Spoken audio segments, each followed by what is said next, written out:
Hey, this is Mitch from Pencil Kings, where we help artists and creatives live in creative alignment by showing them how to turn their passions into profits without needing to be the best artists in the room. Now, today we're going to be talking all about style. It's one of the absolutely most emailed things that I receive, and there's a lot of myths about it and a lot of misconceptions. So I'm going to show you how this actually works in the real world.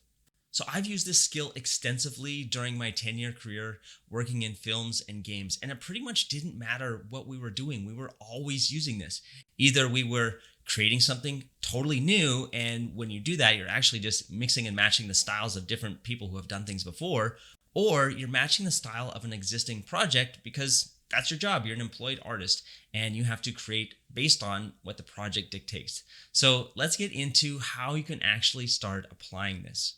The first challenge that you're going to see is that when you look at an image, there's a whole lot going on, especially if it's full color and there's lots of details. It's very easy to get confused and probably pretty impressed by all the things that are going on in that image. Now, I don't know what you're looking at. I don't know what you want to create or what inspires you, but that's important. Keep that image in mind while we're going through this today, because we're going to start breaking this stuff down. But the key thing that I want you to remember is that when you look at the finished piece, there's many things going on there. And so it's almost impossible to do anything with that. It's like being at a restaurant and you get an awesome meal delivered to you, but you're not a trained chef and you've never worked in a kitchen before. Maybe you've never even cooked. And so you enjoy your meal. It's really good. And then somebody asks well, what did you think of the ingredients? And you just have no clue.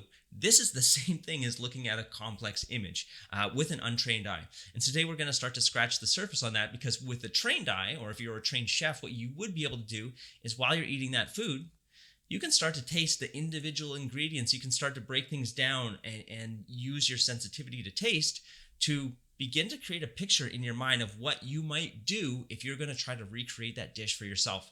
So let's look at how you can do that.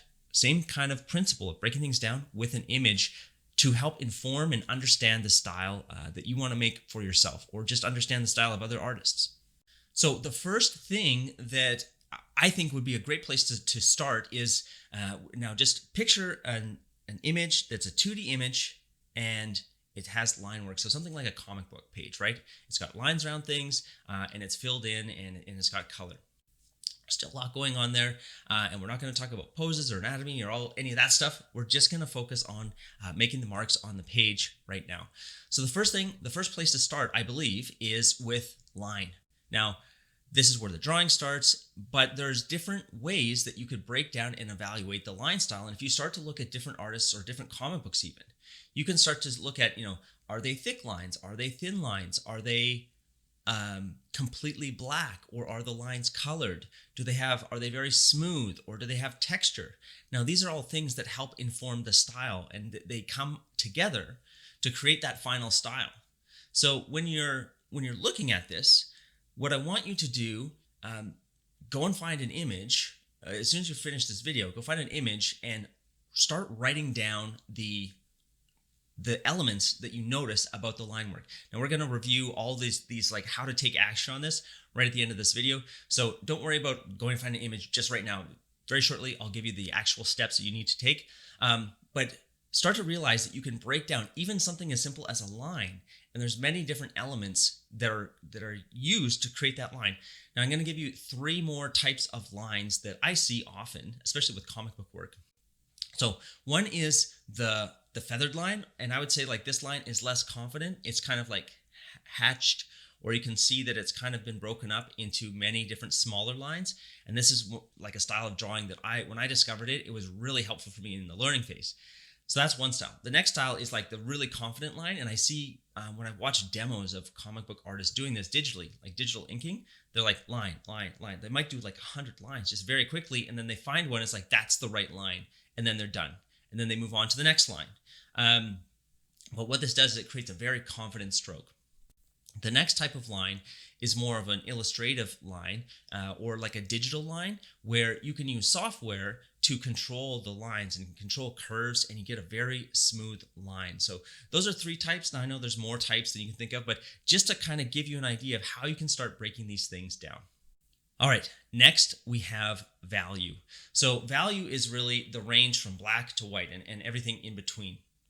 And so when you're looking at an image, usually there's some element of color. So if you can just take an image into Photoshop, take a screenshot or save it or whatever, something that you want to break down and understand the style, and just turn it into grayscale. That will give you the value, basically. And most of the visual information, the sense of form and depth in an image is created just with value. And when you add color on top of it, it gets pretty confusing. So if we just isolate it out for a second and we can just look at value, you can start to understand, is there texture in the value?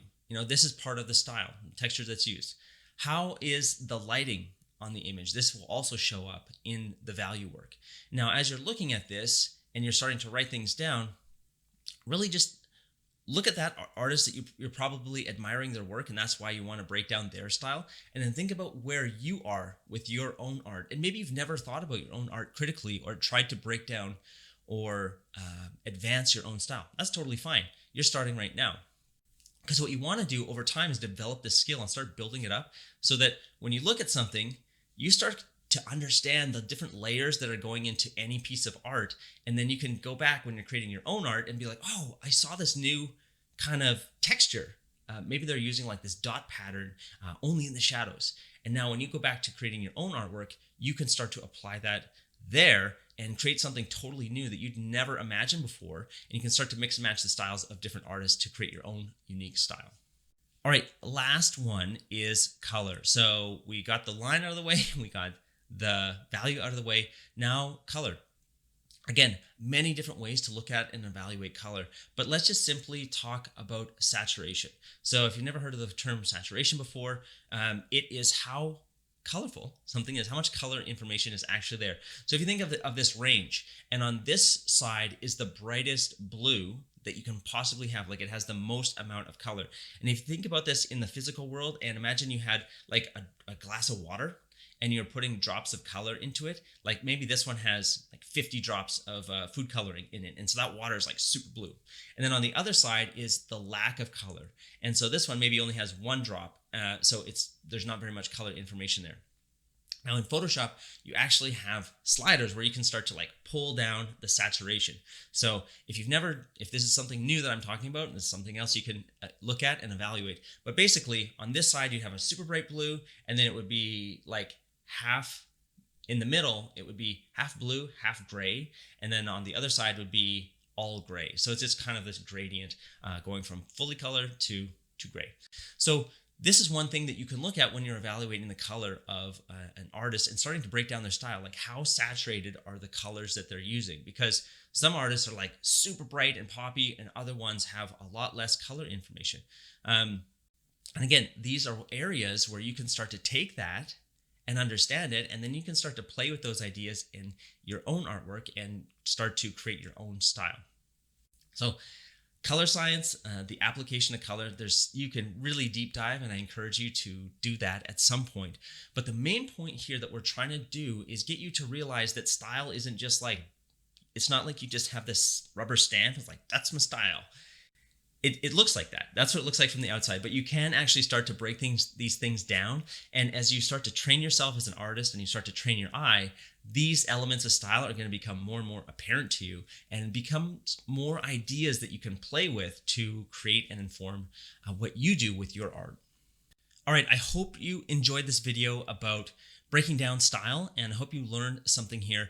But I want you to realize that in the process of going from just taking an idea in your head and going all the way to having something published that's potentially earning you an income or getting you hired, there's a lot of different steps in there. And style and coming up with style and evaluating style is one of the middle steps that I would say in that process.